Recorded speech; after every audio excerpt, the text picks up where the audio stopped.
Hey,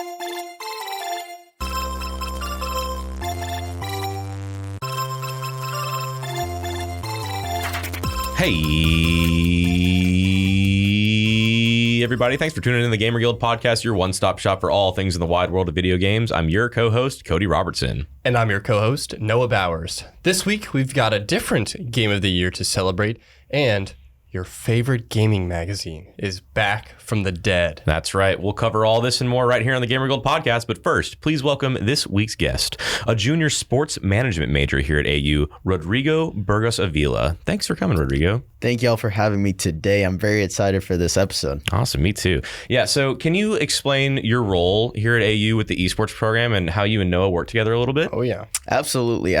So I've been Noah's co-host so far this season, although I haven't been able to make all the streams and cover all the titles. We've covered League of Legends, Apex Legends, and Rocket League so far. I have not been able to cover Valorant, but I've really enjoyed it. We've casted all these games.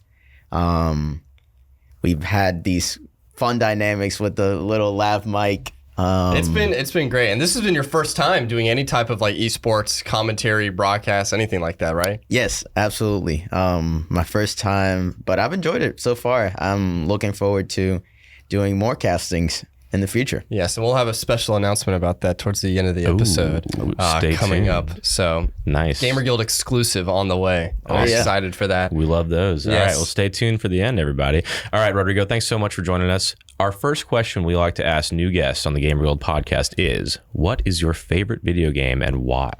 That's a tough question, but I'm going to have to go with the OG Lego Star Wars The Complete Saga video game. Nice. I own the Wii copy still to this day. Funny story about my Wii. There's this one cable that's like exclusive to the Wii, and that cable broke, so I had to get it again to be able to use it. But that game is just so complete. Funny enough, Complete Saga, it's a complete game. Yeah. I feel like all those Lego games were so hard to complete and finish, get that 100%. And I've played so many of those Lego games, the Lego Marvel game's another great one. And I've always strived to get that 100% completion rate. And I never have. I think I'm at 99.2 on the Lego Star Wars game. And there's so many things to do. There's all these mini kits that you have to complete, the missions, the characters. That's another huge thing. And we talked about it a little bit before recording.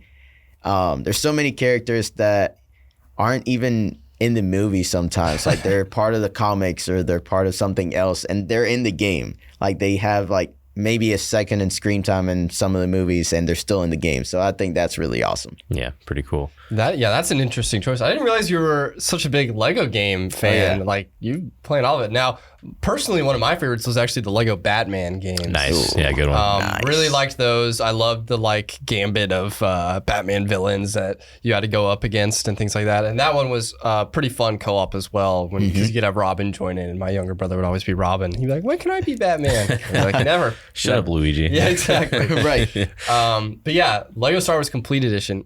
Great choice. Yes. I think I played that on the Wii and the PS3, if I'm not mistaken. Okay. So I played that one on the 360 for sure. Okay. Yeah. But yeah, it's pretty much the same game, same console era and everything. But yeah, man, all those characters in that game are crazy. I just remember, I think I had a demo for it or something. I didn't have the full game, but I would play it forever, for hours and hours, because there were so many characters. And you could still, even though it was a demo, you could still like unlock some stuff. Right. So that was really fun. But my OG favorite Lego game is Lego Island, which is a throwback, baby.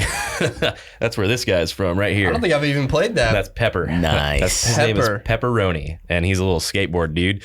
Lego Island is an open world game, even though it's really, really small. It came out, I think, in like 92, so it's really old. Oh my gosh. Yeah, wow. It's as old as me, so it's pretty old. But yeah, it was so fun. It was probably the first game I ever actually completed as a child. Through. Yeah, so that was really cool. I'm pretty sure I played it on like my Windows 95 PC. There you go. Or something like that. Where the computer screen actually had stuff behind it and everything. Yeah, but that was really fun. So yeah, Lego games, really storied history there. And of course I played Lego Star Wars, and I think Lego Marvel Superheroes is really good too. Yeah, like that one is good. I remember Pirates of the Caribbean was a fun one as well. Lord of the Rings. Lord of the Rings was really, really fun. Nice. That one me and my brother liked a lot. He's a big Lord of the Rings fan, so I let him be the protagonist in that one. Okay. There you go. He's a bigger fan of those movies and good books job. and things like that. So look at you. We had a great time for that. Look at you, big bro. Hey, good job. Just doing my best out here. You know? I wonder if anybody has played the Lego Horizon Zero Dawn game. Yeah. Oh yeah. I forgot about that. Remember when we talked about that on the podcast? That was an interesting one. Why? Well, it's also a video game already. So. Yes, it is a real video game. Yeah, I don't know, kind of funny, but yeah, it's a weird one. I don't think that's out yet. But some people may have played it already. I think it is out. It is? Yeah, really? I'm pretty sure. Let's find out. Let's take a look. Oh boy. Oh, Google. Lego Horizon Adventures. Let's see. Yeah, November 14th. You're right. Yeah. 2024. Yeah. Wow. Yeah. Well, gee, I guess that answers our question. Nobody really played that. That's what I'm saying. That's what I'm saying. Well, there you go. All right. Well, speaking of games that nobody's played, let's get into the new releases for the past 2 weeks.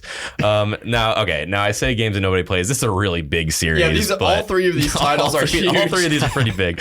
All right, first one up is a monster game series, MLB The Show 25. The newest iteration in MLB The Show came out Tuesday, March 18th by San Diego Studio, the normal studio that does these games. That is on everything next gen. So this is the first time that MLB The Show is on just the Xbox Series X and just the PS5 and just the PC. Okay, cool. Yeah.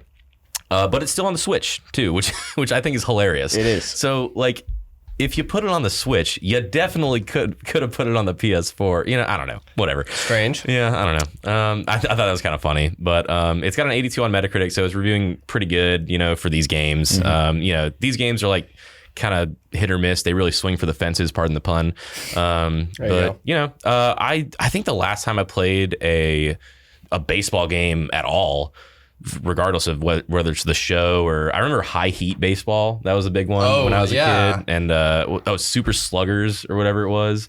I think the last baseball game I played, now that I think about it, was Mario Sluggers.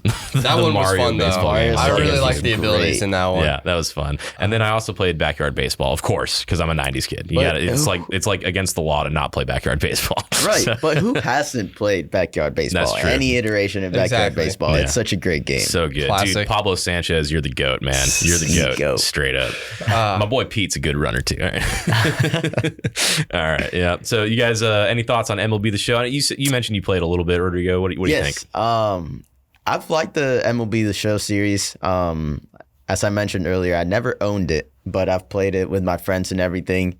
Very cool game. Very cool game. I feel like this iteration of the show kind of makes some of the things that kind of lacked in the other games better. So the whole pitching motion, I feel like that's always been very complicated, and they fix that and make it a little more simpler for this iteration. And then batting feels a lot more easier. I feel like you can hit the ball a lot easier than in previous iterations. So I'm very excited to maybe pick up a copy of that in the future. Nice. Yeah, sounds good. It's a $70 full price video game. I did not mention that, but there you go. Just like most of these games are when they come out. You know, Noah, have you played any of the show before? I have. I'm not a big baseball fan. Obviously, I'm a football guy and a little bit of basketball. Baseball is definitely the one I'm probably least interested in terms of like watching, but I have played MLB The Show with my cousin because he's a huge baseball fan. So he's like, no, you gotta play the MLB The Show with me. And I'm like, okay. And I was low-key impressed. It's actually pretty fun. I really like the mechanics in their like Road to Glory mode, because you can go all the way from like college now, or like high school, college, minors, and then get promoted up all the way up into the majors. Nice. Or you can skip all that if you just want to be like in the major league. That's fun too. But they have a really in-depth system for like being promoted and like talking with your agent and things like that. And it's for the people who like that mode. It's really robust. So that's like always been my favorite part of like these sports games, is like either being like a manager behind the scenes or like choosing to be a player and like working your way up. I love doing that in Madden franchise mode, and college football Road to Glory is obviously so fun. So yeah, MLB The Show 25.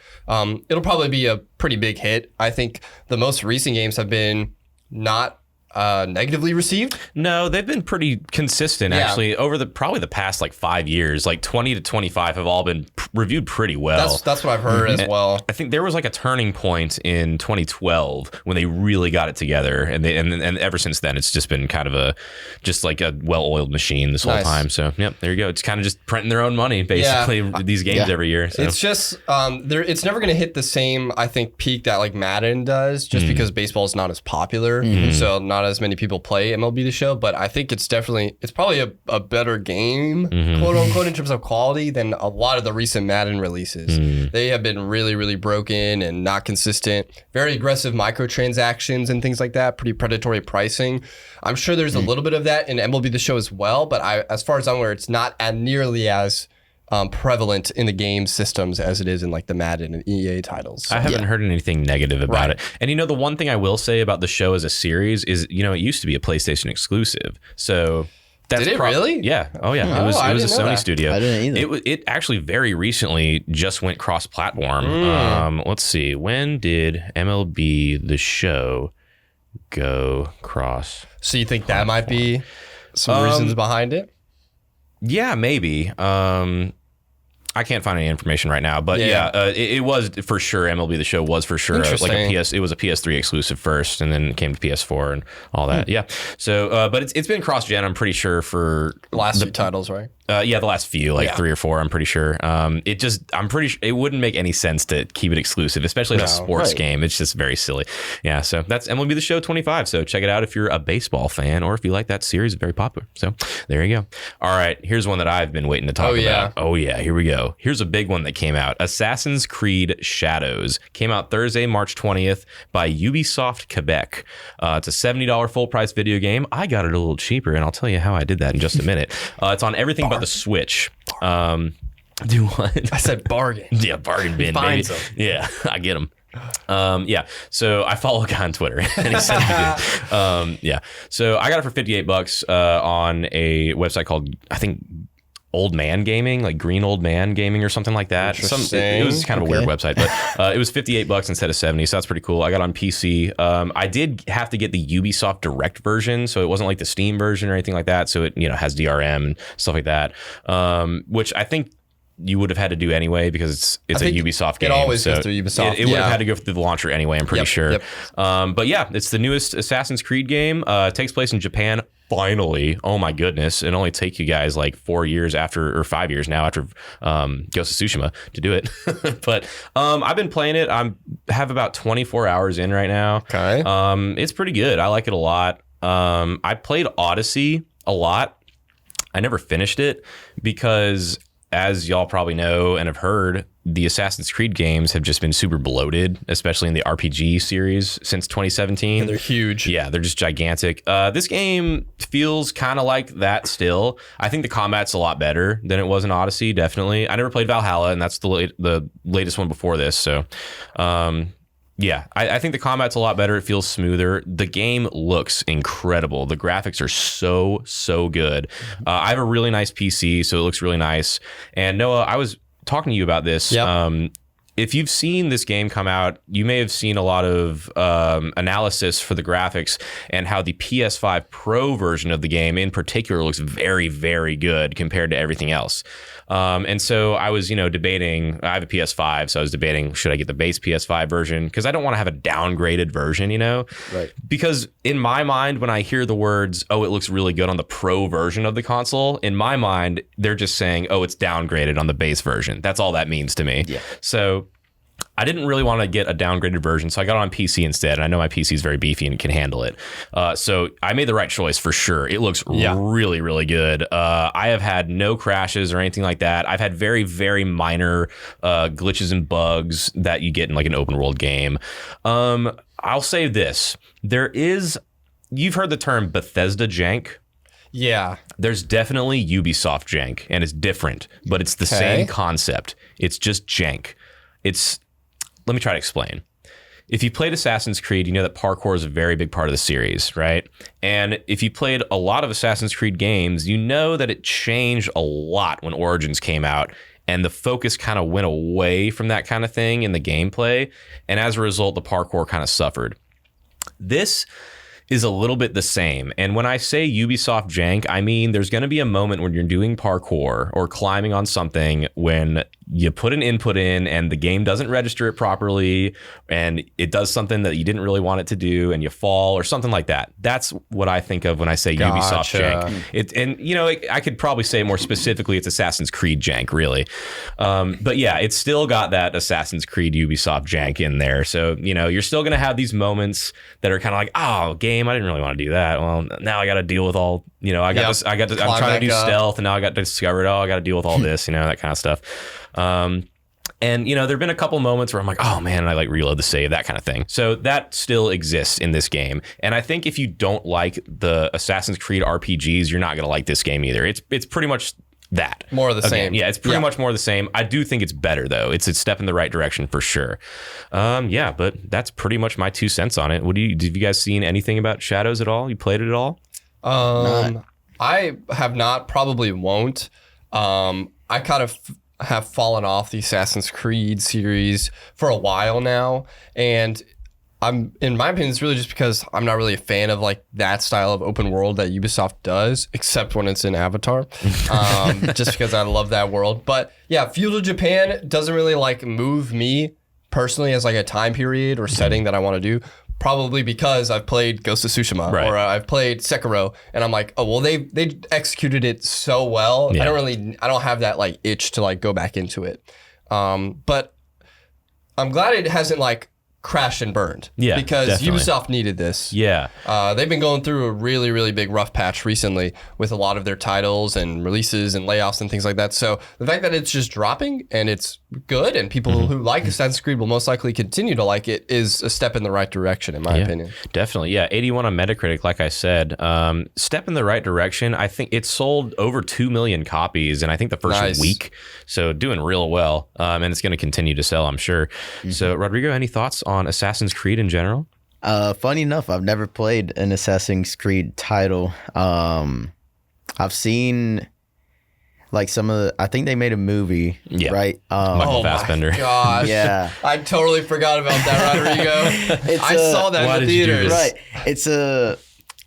I didn't really enjoy the movie that much. But that's kind of like the only memory I have about Assassin's Creed. I'm so sorry. Yeah. I'm so sorry. I feel like it's much better than that, I promise. It's a lot better. Yeah. I think it's a lot better than that. But I've never been like drawn into the games. I've kind of fallen off all this gaming. I used to be like a very avid gamer, and for the past 2 months, I don't think I've touched my Xbox. I don't know if I've just been caught up with schoolwork and work and like life outside of my house that when I get home, like the last thing that comes to my mind is playing video games. So I've just been playing a couple mobile games and not that much on my console. I don't own a PC either, so it's just my Xbox and my phone where I play games. So maybe in the future I'll check out any of the Assassin's games because they do look cool. I feel like the graphics are very interesting, and the open world aspect of it I also like. So I might check it out later. Nice.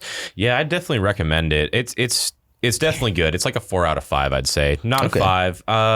And if I feel like the question always comes up, is it better than Ghost? No, it's not.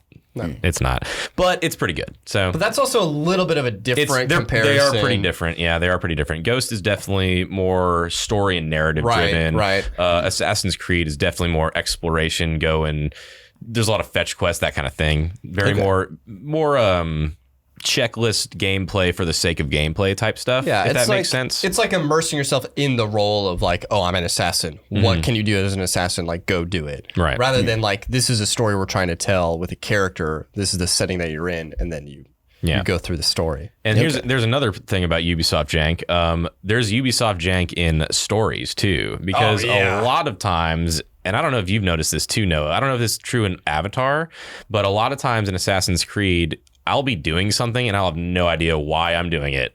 It's just, it popped up on a checklist and now I have to do it. And there's been a bunch of times in Assassin's Creed where I've like accidentally killed a bounty and didn't know about it. And then it starts a whole quest line and I'm like, what just happened here? I don't know.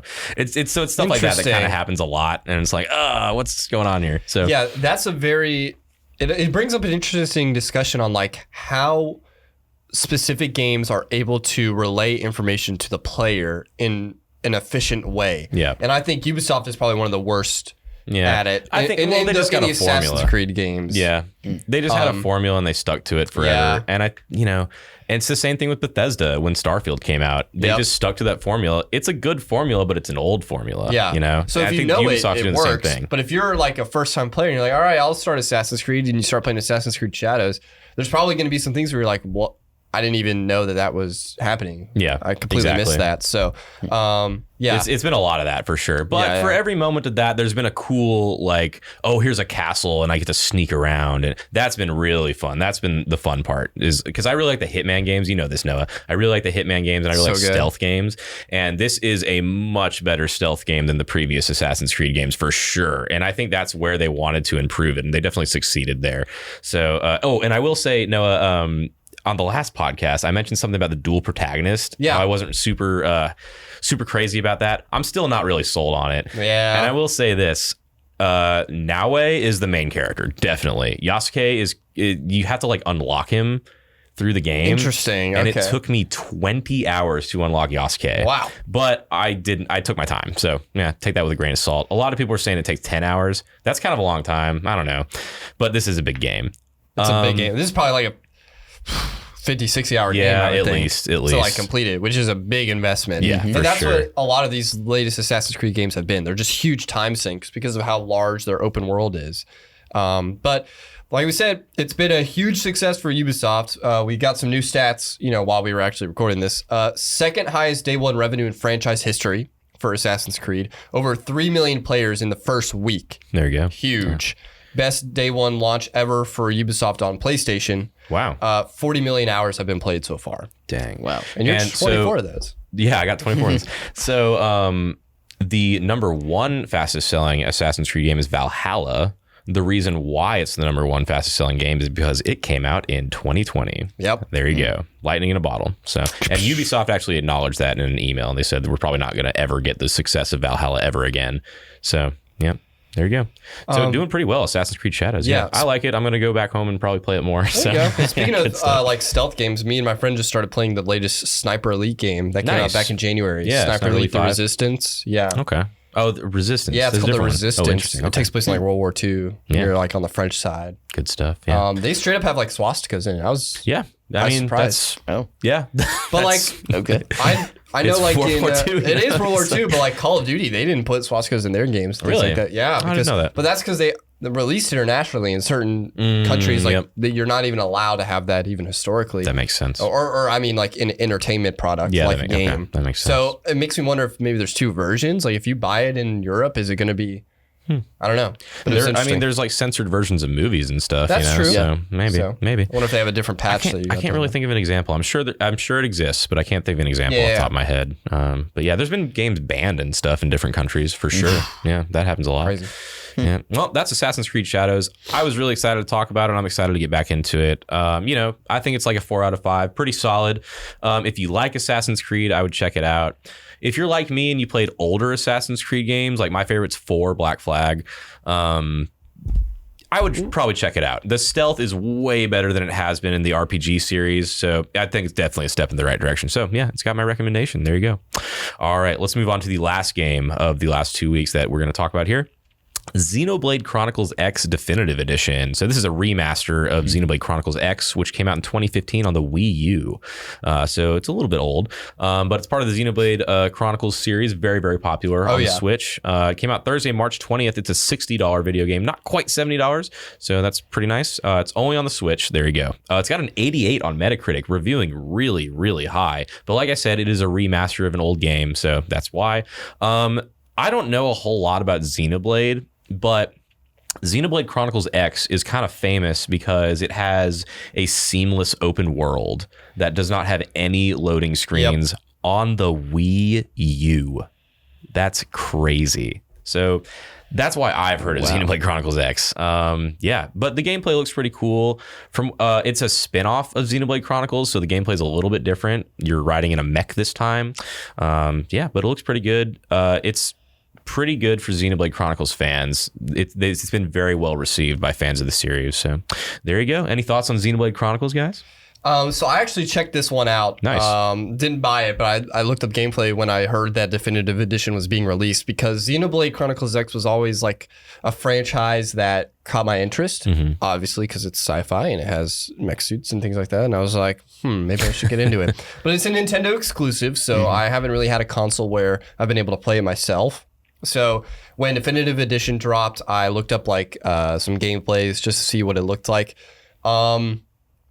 It's definitely not a genre that I think I would enjoy. But the combat looks really, really seamless. It's like third person. It gives me big like Monster Hunter vibes. It's that style of like Japanese like third person action combat. Sure. But set in like a sci-fi universe. So the Definitive Edition looks like it's a pretty big upgrade from, when it came out in 2015. So I think fans of this are definitely going to be excited, especially because I don't think we've had a newer Xenoblade game since then. We had Xenoblade Chronicles 3 in 2023. Okay. 2 years ago. 2023. It was nominated for Game of the Year too. Yeah. I mean, it's always a smash success. I think they really understand their demographic. And like I said, it plays really well. Like when I was watching it, I'm like, wow, it looks really good. And the fact that it's running on the Switch is really impressive. But. Yeah, it looks cool. It looks cool. Yeah. I've seen a lot of footage of like, watch me go from this end of the map to the other end. It's like completely seamless. Like, oh wow, that's pretty impressive. Yeah, Rodrigo, what do you think? It is. I'm kind of on the same boat where Noah is. It's not a genre that I think I would enjoy that much, but I did find out about the game kind of the same way you did. I watched videos on it, and gameplay is absolutely seamless. Yeah. It looks beautiful. Very well done game. Also kind of surprised that it runs on the Switch that well. It's very impressive that they managed to do that when you have other games like the Mortal Kombat game looks horrible on Switch. Right. So all these games that they haven't even been able to bring to the Switch because of maybe gameplay problems, and then they have a game that looks as good as Xenoblade does on Switch. Very impressive. But as Noah said, I'm sure that the game's fans will definitely enjoy this iteration of the game. Yeah. And, well, their first game in like 2 years. So, yeah. Very good for them. Good stuff. Yeah, it's pretty cool looking. Yeah, I've never checked out Xenoblade, but I've always been curious. It looks so. Xenoblade Chronicles 3 looked really cool. So, and it got like nominated for Game of the Year and everything. So I saw all this footage of it, and it's really popular. But yeah, maybe one day we'll check it out. Maybe one day. Maybe. All right, that's all the new releases we had for this episode. Let's get into some of the news that came out the last couple weeks. First things up. The Game Developers Choice Awards were held March 17th through 21st in San Francisco, California. They have their own Game of the Year. So there's a lot of Game of the Years. Let me explain real quick. Yeah. There's a lot of different Game of the Years. Kind of how, I guess there's like the Oscars and there's like the BAFTAs and, there's like the Screen Actors Guild. Yep, there's like the Golden Globe, that kind of thing. The Oscars of video games is the Game Awards. That's kind of the big one. But then there's also this one, the GDC, the Game Developers Choice Award. And that Game of the Year went to Balatro. Really? Yeah. So the card game that is now on mobile is the Game of the Year, according to the Game Developers of America. It's an addicting one. Really. Yeah. It's pretty good looking. So I really like poker, so I'd probably really like Balatro. I'm surprised you haven't played it yet. I am too, honestly. What? I thought you would have been on that. I keep seeing gameplay and I'm like, I know it's poker, but what is this? Like, it's different than poker. I know, and I see gameplay that's in the middle of the gameplay, and I never I don't get the explanation whatsoever. So I'm like, what is going? All these lights and colors, lights which I've never seen. It's like watching Hearthstone pros play. Yeah, you're like, what are they doing? Like, I got it. Yeah. No, I don't know what's going on at all. What are you talking about? Yeah. So I mean, I'm pretty curious about Balatro. Yeah, you got to try it. And they have all these like cross tie-ins. Yeah. So like The Witcher was in there and stuff like that. So it's pretty cool. But yeah. So anyway, Game of the Year was Balatro. Yeah. Have you guys played it at all? Rodrigo, have you played Balatro? I have not. Have you played it, Noah? No, I haven't. No. Okay. But I'm under the impression that I think that would suck me in a little too much, and I have too many responsibilities right now. I think maybe that's why. Is that why you're? Dude, I literally people put like hundreds of hours in it, like so quick. I have opened the Google Play Store and been like Balatro, and then Be like, nah, not like yet, calling not to yet, you. not ready yet. Balatro. No, I can't. Not yet. I'm not ready. Yeah, but now it's on mobile, so I'm like, oh, Balatro. I'm hearing it. I'm really when all it. the seasons are done for esports, maybe then when I don't have streams, I can do. There you go. Because otherwise, you're gonna see me like we're gonna be casting and just on the second monitor. I'm like, what? Oh, that's a crazy kill right there. No, that's wild. He'll be like, never mind. All right. Well, that's GDC Game of the Year. Lots of indie games are revealed during the award show, stuff like that. So just like the Game Awards, that kind of thing. It's mostly like indie games, stuff like that, really small titles. So if you're into that, go check it out. It's on the GDC website. Here's some big news that came out during the Game Developers Choice Awards. The first North American Video Game Workers Union was founded that day. So this is the first industry-wide video game workers union. There have been different unions for specific companies, but this is the first one that's open to all companies in North America. Because I was like, I thought that we had some. No, there are. Okay. They're smaller than this. This is like I see. This is supposed to be all encompassing. Everybody in North America. And it's jointly with the Communication Workers of America, which is already a union. So the CWA. I see. So there you go. This is a good thing. We talk about layoffs a lot on this podcast, so it's really good to see a union formed that can kind of have everybody in it. That was the big deal, is that everybody can join, whether you're a developer or whatever your role is in the video game industry. You can join the union. You don't have to have a group. You don't have to be in a company. You don't have to have representation. You can just apply for membership. Yeah, so, I think that's awesome. I know we had I believe voice actors are under like the acting guilds already, so they kind of have their own separate thing, and even they've had struggles with. We talked about it a lot. They're voice actors, right? So the fact that this is now expanding to just developers in general, because a lot of them have been getting the short end of the stick. Quality assurance, testers, huge demographic that's been affected, as well as just development teams as a whole. So this is definitely a step in the right direction. Hopefully we can see some maybe negotiations come through and see some more guarantees that protect just the shelf lives of some of these development cycles. Yeah. Because we've seen it time and time again.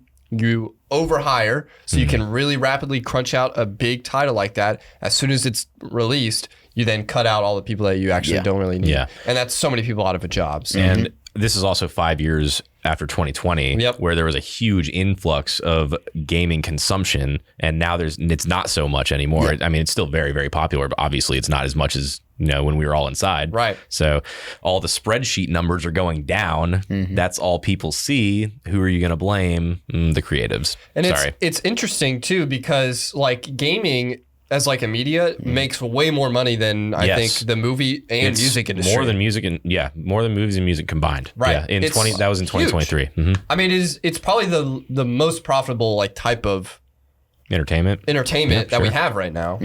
I mean, there's sports, video games. I mean, I mean, sports is probably the highest, but that's just because there's esports too. So that's what I'm saying. That's what I'm saying. So now esports is definitely not profitable at the moment for a lot of people. It will be. But we're getting there. It will be. Trust the process. Exactly. We'll see. But yeah, so good for them. I'm happy about this. Good to see. I'll be really happy when I stop reporting on layoffs. That'll be the day that I die a happy man. I don't have to report layoffs. Not reporting on layoffs. Ooh, good transition, Noah. Thank you. What we got? We got some news that I'm over the moon about, everybody. Game Informer is back. That's right. It was gone in, I think, June over the summer. Now it's back. And guess what? It's literally like it never happened. I'm not joking. Just got blipped. Yep. Literally, they got blipped back by Thanos. We're back. So 100% of their staff is back. 100% of their staff. That's what baffled me when I was reading the article. That's insane. Every single person of their staff is back that got laid off in June. They are now owned by a company called Gunzilla Games. And if that doesn't sound familiar, it's because they're a pretty new game development company. But you might recognize this name, Neil Blomkamp, who is a screenwriter who has made some movies like District 9. Yeah, I'm very familiar with Blomkamp. Chappie. He also made the Gran Turismo movie. Gran Turismo. He is the founder of this company. So effectively, Neil Blomkamp owns Game Informer, which is pretty cool. Yeah. So he has done some like live action trailers for Halo, and he did a live action trailer for Anthem. So he's been involved in games before. I see. And now he founded this company, I think in 2020. So it's very new. I don't think they've come out with a game yet. Or you know what? No, they have a game in early access. I think it's called Off the Grid. Which is kind of funny. But yeah, there you go. I am so excited about this. They said they're going to bring back their print and their digital content. They have also, their website's back up. Yep. If you go on their website right now too, they have updated their website with all of the content that they should have had while they were laid off. So everything from June to now, all the reviews of games that came out during that period, they have all everything back up. It is so, like, I almost got emotional going on this website. I was like, oh my God, it's back. I couldn't believe it. It was like a bad dream. When you sent me the link, I was like, I was just at my work computer like, oh yeah, this is, yeah, my fix is back. Yes. We're so in. Amazing. I got to look at the new releases list that I was so upset about. Oh my goodness, it's back. Oh, I'm so happy. The new website looks really, really clean. Really, really like it. Yeah, I think this is such a huge W for the industry just in general. Such a huge win. So excited that they're back. Excited that everybody's returning. Yeah. Neil Blomkamp, like founding Gunzilla Games. I didn't realize that he founded Gunzilla. I knew what Gunzilla Games was. He co-founded it. I see. Yeah. He's a very, I would say, eclectic director. If you've ever seen like District 9 or Chappie, they're a little out there in the sci-fi, but they're so good. I really love. They're like crunchy sci-fi. That's what I like to call it. It's like it's gritty. Like raw, gritty. Yeah, it's not pretty at all. Elysium especially really. Elysium's brutal. Some of the times the execution doesn't always land, but you can definitely tell he's got that vision where he's like, this is what like I want to produce, and he's so good at executing it. District 9 is probably his best movie in general, but he's a really good director. Another interesting director that is like now in Hollywood that did stuff with like video games, also did like live action Halo stuff, is the person who's doing the new F1 movie. He also did Top Gun Maverick. I'm forgetting his name. Interesting. Top Gun Maverick was awesome. It's like James something. Top Gun Maverick. Joseph Kosinski, that's who it is. Sorry, not James. Joseph Kosinski. He started doing like live action Halo stuff as well. Tron Legacy. Tron Legacy, cool. Oblivion. He's also another sci-fi director that they just understand that kind of like creative vision that that gaming is so well known for. Yeah. And I think those two are probably the biggest success stories in terms of like they've used that to propel themselves into like mainstream Hollywood. Joseph Kosinski as well has kind of like made it a lot bigger than Neil Blomkamp has, probably because his stories are a little bit more accessible to mainstream audiences. Neil is a little bit more like, not as accessible, but this is life, man. Yeah, you need to know the reality. And Joseph Kosinski's like Tron, you know? Tom Cruise. You guys love Tom Cruise. Hey, you got some fast planes? Yes, exactly. Yeah. What about fast cars? Brad Pitt. Excited for that movie, by the way, as well. So, yes. Awesome to see. And the fact that they also are independent as well. Yeah. Because I was worried that because they were kind of like shut down, that the IP or franchise was kind of just going to be like floating out in this sea of corporate greed for a while. It was a pretty clean break. But it sounds like, so that's good. Picked them up and said, hey, we're bringing everybody back. Yeah. And then you do you. Yeah. We're not going to control you. We're not going to tell you what to do. Like, we want you to succeed. Right. So, and you know, we've heard that before. We have. But I'm a little optimistic about this one. They mentioned that they're going to have a lot of editorial freedom, which is the big reason they wanted to, shop around for who was going to buy them. They are now operating under Game Informer Inc. So there you go. Completely independent, but owned by Gunzilla Games. Awesome. Nice. Really excited. Love to see it. Rodrigo, are you a Game Informer guy? Have you ever read an issue of Game Informer? I have. Nice. I have. As we were talking about it, I looked up the website. It looks kind of like you said. It looks the same. Yeah. Everything. But it's so good. It's such a good website. It is. Yeah. It's a great website. I think anytime a game that I'm very interested in comes out, I do check out Game Informer. Yeah. So for all the 2K games, I'm a big 2K fan. Madden games, I check out Game Informer. And any Pokemon games that come out. I haven't played a Pokemon game since, I think the last one I played was like Pokemon Y. Okay. I think that was the last game. Not that long ago. It's not too long ago, but just a little bit. It was still on the DS. But I played Red and Blue. My back. You had the matching colored Game Boys. I had the purple one, the purple Game Boy. Oh, there you go. There you go. Good stuff. So yes, I have checked out Game Informer. It's great. I definitely recommend it. Even if you don't check it out often, like if it's a game that you're very interested in, I would check out the Game Informer issue on it. Yeah. I think their team is just, in my opinion, one of the most consistent when it comes to really great coverage. Yeah, and they always have been since the 90s. Yep. They always have been. It's crazy. They're so good. Yeah, I mean, I used to collect comic books for a while. I sold them off recently, but I had a lot of them, and I used to collect some magazines too. And so I'd collect like Nintendo Power and stuff like that. Okay. And I had a couple of Game Informer issues that were kind of old, but if y'all know of the Halo 2 preview issue, let your boy know, because I'm looking for it. I want to frame it. Well, you can probably find them on eBay, but they're expensive. They're definitely expensive. I think they said that they're opening up, like if you join as like a member on their website, they're opening up like archived. Yeah, they already like have stuff. I think the last 200 issues. I want them all though, man. I need them all, you know. So that's gonna take some work. And they might be on Internet Archive already, so we'll see. True. I'm not sure, but yeah, I love the old Game Informer issues. I'm pretty sure I told this story when Game Informer shut down, but I'm gonna tell it again. I have a formative memory from Game Informer because I remember seeing the Halo 2 preview issue. I think it was like issue 290 something in like 2002, I think it was. And, you know, it was just a picture of Master Chief with a bazooka. Looked really cool. Sick. And that's why I got it from the store, because it looked really cool. And then I had a friend who now works at Crafton, which is crazy. Really? Yeah, he works at Crafton. Oh, nice. Which is the company that makes PUBG, which is hilarious. You told me about that. Yeah, I remember that. Yeah, he works. He used to run PUBG Esports in North America, but shout out to him. But yeah, so I had that issue. I didn't really care about it. I just looked at the pictures. This guy, my buddy, you know, same thing, was just looking at the pictures. But he had an older brother that could, you know, actually read and stuff. So he, you know, went in there and read the full preview for Halo 2. And I just like saw him reading this. I was like, why is he reading that? It's just cool pictures. Just flip through it, man. And you know, it kind of made me start paying attention to video games for the first time, because I was like, why is he so interested? What is it about this thing that makes him so interested in this?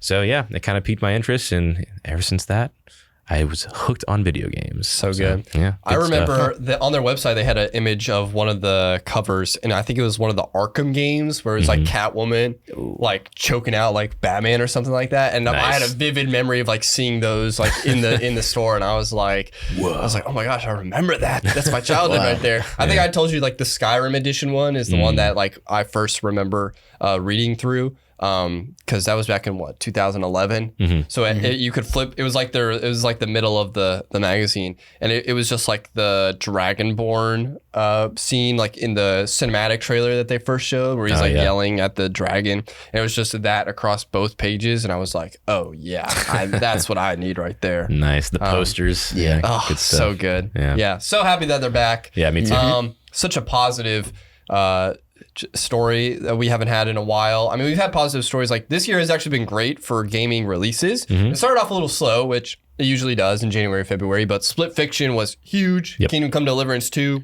big. Assassin's Creed Shadows, massive. So speaking of which, have you finished Split Fiction yet? No. Okay. You know, wife doesn't live here. Right. We got to like wait for the weekend, so it's kind of hard. And you haven't seen any spoilers though, have you? No, I've been surprised I haven't seen any spoilers. But yeah, we've got, I think we got 5 hours. So we're probably about halfway. So those games are 10 to 12. Usually. I think me and my friend, me and Hunter are actually playing through it, and we're like maybe 10, 12 hours in. Oh, nice. And I think we still have like a third of the game left. Whoa, okay. But we've been doing like all the side stories and things like that. But it's really, really fun. I mean, I was impressed with it. Yeah, I like. Do you like it more than It Takes Two? I do, yeah. Okay. I think I do too. Like I said, I'm only 5 hours in, but I think I do too. My wife says she likes It Takes Two better. Which is, I think they're valid. too different. Yeah. They are pretty different. I think the story is better in It Takes Two. Yeah, It's a little generic in this one. This one's very... It's not about that though, you know? It's very cliche. I think there's levels and gameplay that are coming up, I think definitely take it over the top versus It Takes Two. Sure, the story is definitely better though, and It Takes Two, I think. It is more about it. But yeah, there you go. All right, last piece of news real quick, which actually we got to watch right before Noah showed up and we recorded. Yes. So there was a Nintendo Direct that happened literally 30 minutes ago. There wasn't any like big breaking news. They announced that there's going to be a Switch 2 Nintendo Direct next week on April 2nd. So we'll stay tuned for that. All right. So nothing huge, but we did see some gameplay from Metroid Prime 4 Beyond. Oh my goodness. Finally. I'm so excited. I am so excited. Oh, and I don't think, did we see a release date? I didn't even notice. I feel like I would have noticed that there was a release date. It just said 2025. Yeah, just 2025. Okay. Yeah, that's right. You're right, Rodrigo. I would have really liked to see a release date for that. So that's a little disappointing, but the gameplay looked really cool. I was really excited. New suit right at the very end, really cool looking, which, very, typical for a Metroid game, but, that's always pretty fun. My Samus suit is the Fusion suit from Metroid Fusion on the Game Boy Advance. That was my favorite. I also really like the Gravity suit from Metroid Prime. That's the purple one, which is really cool looking. So yeah, I'm really excited for Metroid Prime 4, just like every other Metroid fan, I'm sure. I've been waiting forever for this. I remember this. Game Awards when they announced it, bro. It's been so long. I think I was in high school. I was doing homework. I think I was doing math homework, and I was like, I'll take a break and watch the stream. Jeez, yeah. That's hilarious. Now I'm graduated from college. Well, it's finally coming, hopefully, 2025. Would have liked to have a release date, but yeah. Rodrigo, are you a Metroid guy at all? I used to main Metroid on Smash. Nice. So that's as close as a Metroid fan as I'll ever get. I've never played any of the Metroid games. They look awesome. They always do. And this game, I was shocked at everything. Like the gameplay aspect looked great. All the mechanics looked great. I liked a lot the psychic aspect of it. Yeah, that was pretty cool. Those powers looked really cool. So I might pick up a copy of Metroid Prime 4 Beyond because it looked great. Yeah. I was impressed. Those psychic abilities, at first they were just showing me stuff that I was like, all right. I mean, that's just a little extra tidbit, not really moving the needle for me. And it happens in Metroid every time anyway. So it's like, she always gets some sort of power. Right. But they showed one thing. I'm sure we'll show some gameplay in the podcast. But if not, go check out the full trailer that they dropped where she was basically controlling the trajectory of her blaster through multiple enemies. And I was cool. Like, if that's just a little bit that they're showing us, I'm what in. Else you got? Like, I want to see. That's really sick. So. Yeah, that was good. I'm a huge Metroid fan, so I'm just so excited about this. Yeah, can't wait. What else from the Nintendo Direct? There was a Dragon Quest 1 and 2 HD remaster, a couple HD remasters that came out.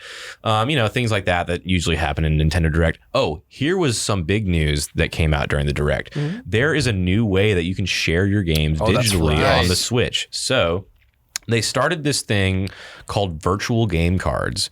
So instead of having to purchase the game again on a second console and download it again, you can purchase the game as a virtual game card. And that way they basically have it in an organized hub that's separate from everything else on the Switch, and you can take your games on there and then trade them, or not trade them, but lend them out to your friends and transfer them to different consoles and things like that. So that's a pretty cool little iteration. When we were watching this earlier, though, all they said to announce it was, now here's something new about digital ownership. That was it. And that was it. And I was like, what is this, Nintendo? What are you doing? But no, that's all it was. Yeah. I freaked out. I was like, oh no, what are they about to say? But yeah, so a new way to let your friends borrow digital games and stuff like that. It makes it a little bit easier. So that's kind of cool. Yeah. Another way to not technically own your games. Yeah. I mean, but it's an interesting one. I mean, I don't really have a problem with it. They said you lend it out and they have 14 days to play it, and then it goes back to your library, and that's kind of,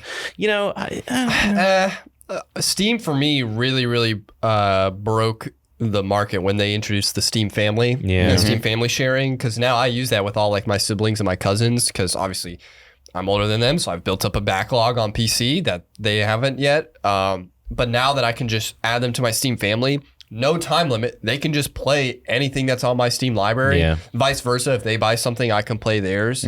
I mean, it's huge. It's absolutely massive. And that to me is really impressive.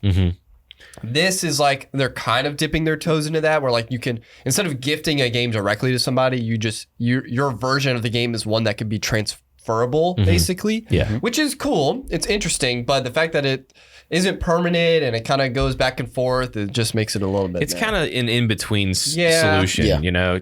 I don't know. It's like a weird compromise that they're doing here. Yeah. But I mean, it makes it better than it was, I guess. Yes, I agree. That's good. Agree. Yeah, Rodrigo, any thoughts on this?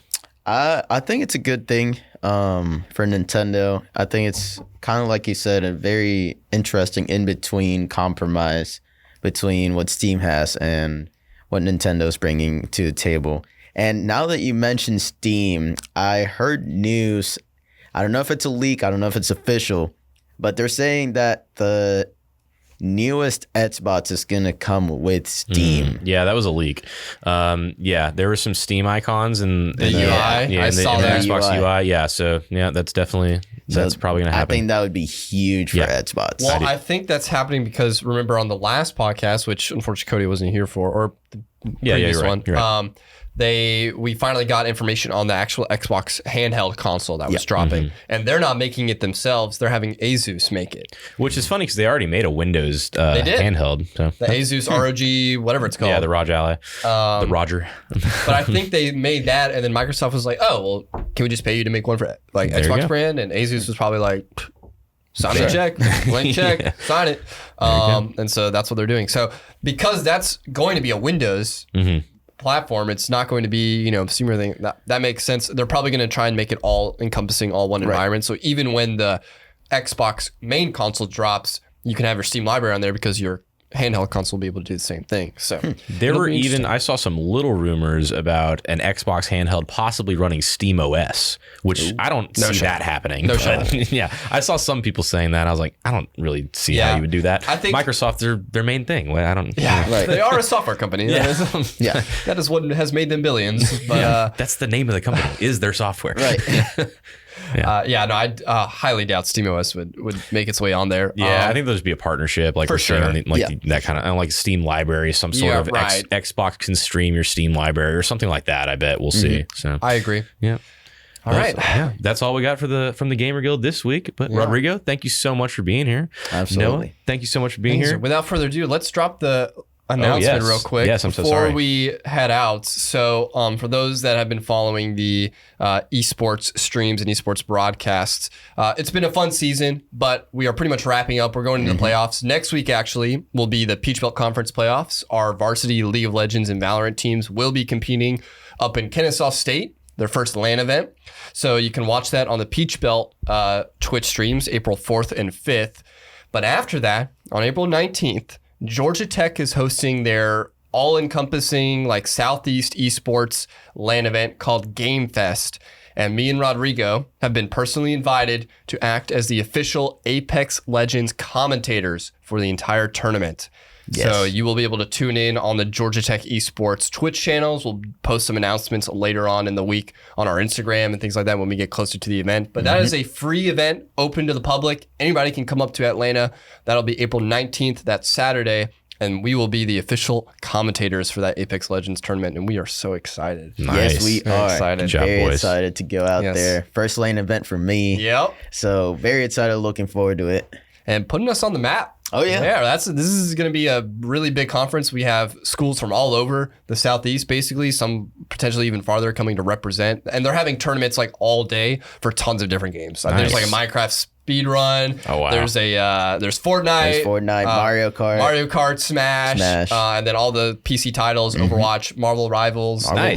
There you go. Call of Duty, I think, has one on there as well. So it's basically their huge, gaming con that the Georgia Tech Esports student organization is running. So shout outs to them. They have been in behind the scenes doing a lot of good work. Really, really impressed with their involvement so far. And I can't wait to hop in on that. So very excited for that. Nice. Well, good job, fellas. Can't wait to see you guys do what you do and hear your awesome voices. Shoutcast some fun Apex Legends Love stuff. Apex. Yep. Hell yeah. All right. Can't wait to see that.